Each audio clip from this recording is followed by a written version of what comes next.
जागा भाड्याने देणे आहे। जत शहरातील छत्रपती संभाजीराजे चौकातील भव्य हॉल व हॉटेलसाठी जागा भाड्याने देणे आहे। हॉटेलसाठी सर्व साहित्य उपलब्ध। समोरच डॉक्टर शरद पवार यांचे नवीन हॉस्पिटल, बाजूलाच LIC कार्यालय, SBI bank, bank of Baroda सारखी बँका व पतसंस्था आहेत। संपर्क साधा।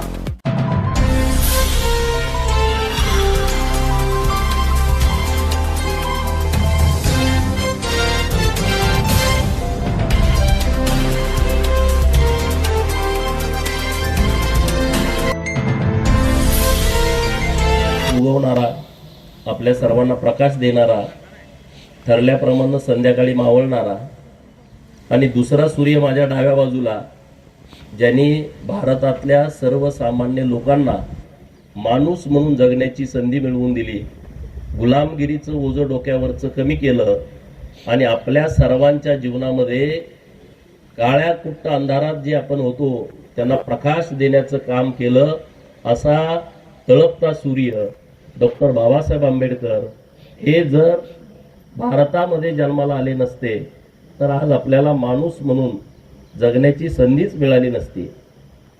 जगताप साहेब पण आमदार झाले नसते, मी पण आमदार झालो नसतो हे जर संविधान नसतं तर।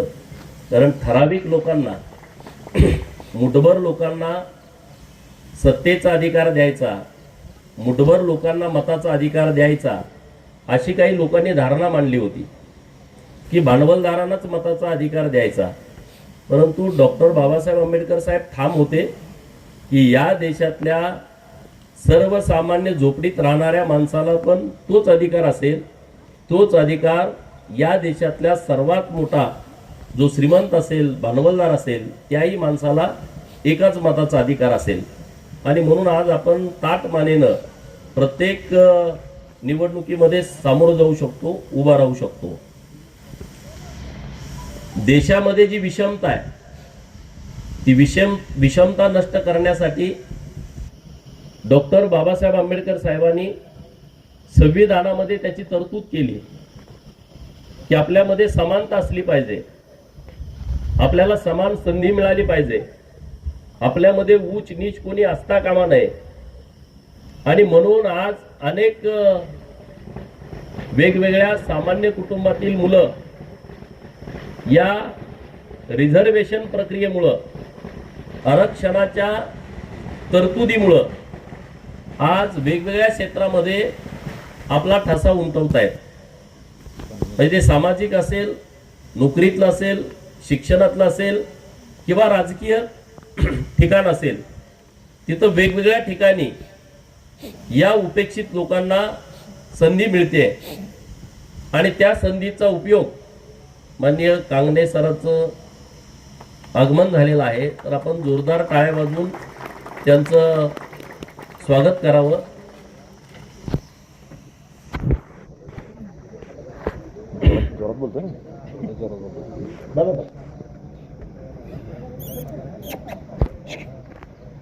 आपल्या जतमध्ये बाबासाहेबांचं आगमन झालं होतं, त्यांच्या पावन स्पर्शानं आपली भूमी पुनीत झालेली आहे।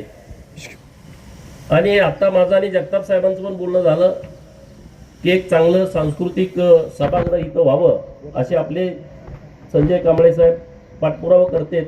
आठवले साहेबांचंही पत्र मला आलेलं आहे आणि त्यानुसार 2 विषय इथं सांस्कृतिक मोठं सभागृह आणि जिथं बाबासाहेबांची सभा झाली ते एक सभागृह खूप जुनं झालेलं आहे, असे 2 विषय आता आम्ही पूर्ण अंतिम टप्प्यामध्ये आणलेले आहेत। तर ते विषय आम्ही आता मार्गी लावून घेतोय। डॉक्टर अरळी साहेब नगराध्यक्ष झाल्याच्या नंतर जगताप साहेब एक प्रस्ताव जिल्हा नियोजनला दिलाय आणि अभ्यासिका मंजूर होते आणि ती अभ्यासिका भव्य दिव्य देखणी अभ्यासिका आपल्या शहरामध्ये उभी राहते आणि त्या अभ्यासिकेला महामानव डॉक्टर बाबासाहेब आंबेडकर अभ्यासिका असं नाव देण्याचं ठरलेलं आहे। एक चांगली अभ्यासिका जिल्हा नियोजन मधून जवळपास 2 कोटी रुपयाची अभ्यासिका ही माननीय चंद्रकांत दादांनी, माननीय डॉक्टर अरळी साहेबांनी प्रस्ताव दिल्याच्या नंतर ती मान्य केलेली आहे आणि त्याचं एक ठिकाण ठरवून आपण आपल्या इथल्या विद्यार्थ्यांच्यासाठी सेंटर प्लेस असेल अशा पद्धतीचं ठिकाण ठरवून ती अभ्यासिका बांधण्याचं काम हे येत्या काही दिवसामध्ये सुरू करण्यात येणार आहे. त्यामुळं बाबासाहेबांच्या नावानं अभ्यासिका असणं म्हणजे मुलांना अभ्यास करण्यापूर्वीच ऊर्जा निर्माण होणं असा तो विषय आहे. कारण इतका विद्वान माणूस आपल्या देशात झालाच नाही. आपण भाग्यवान आहोत की ते महाराष्ट्रातले होते. आपण नशीबवान आहोत की कोकणामध्ये त्यांचं मूळ गाव आहे. जन्मगाव जरी मध्य प्रदेशमध्ये असलं तरी त्यांचं मूळ गाव कोकणामध्ये आहे. आता 135वी जयंती आहे.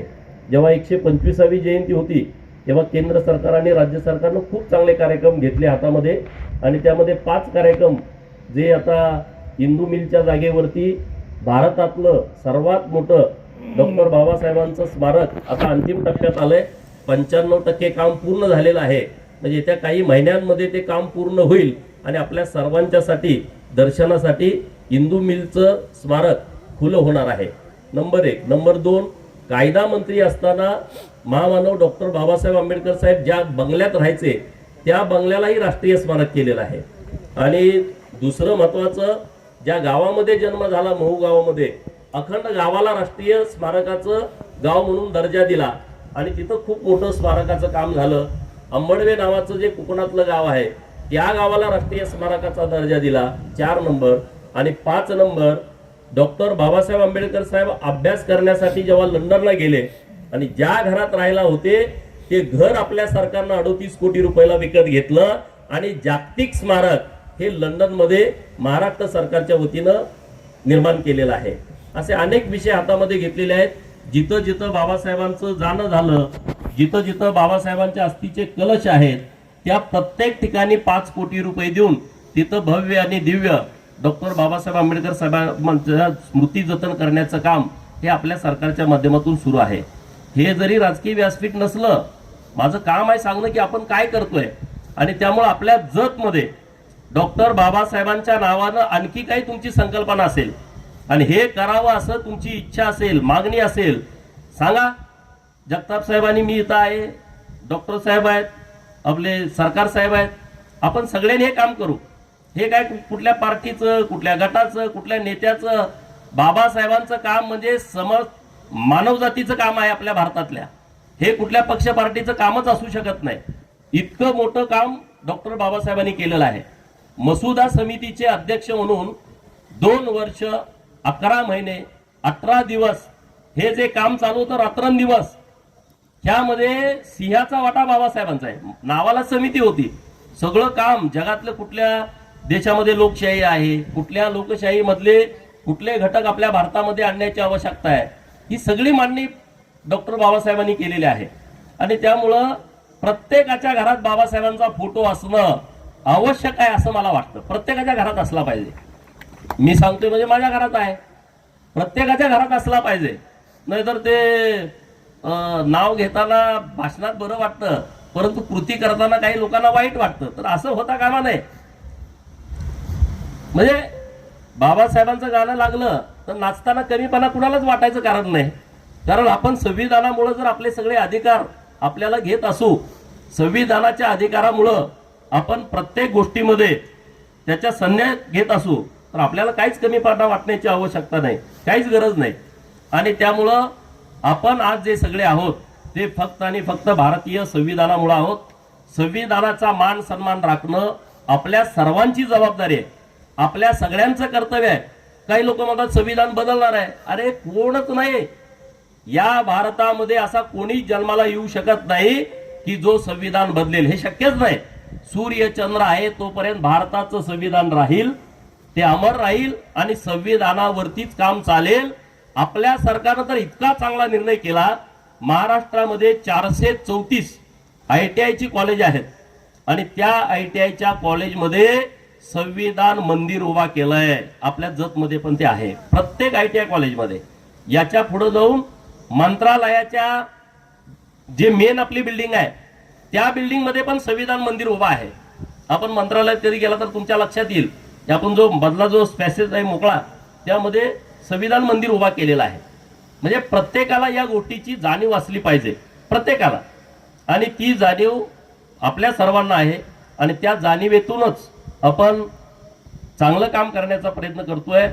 जतचा आमदार म्हणून तुम्ही मला संधी दिली आहे तर आपण या संविधानाच्या संविधानाचा उपयोग करून आपल्या जत तालुक्यामध्ये जी विषमता आहे ती विषमता दूर करण्यासाठीचा आपण सगळेजण एकमेकाच्या हातात हात घालून प्रयत्न करूया, एवढंच या निमित्तानं बोलतो. Press the bell icon on the YouTube app and never miss another update.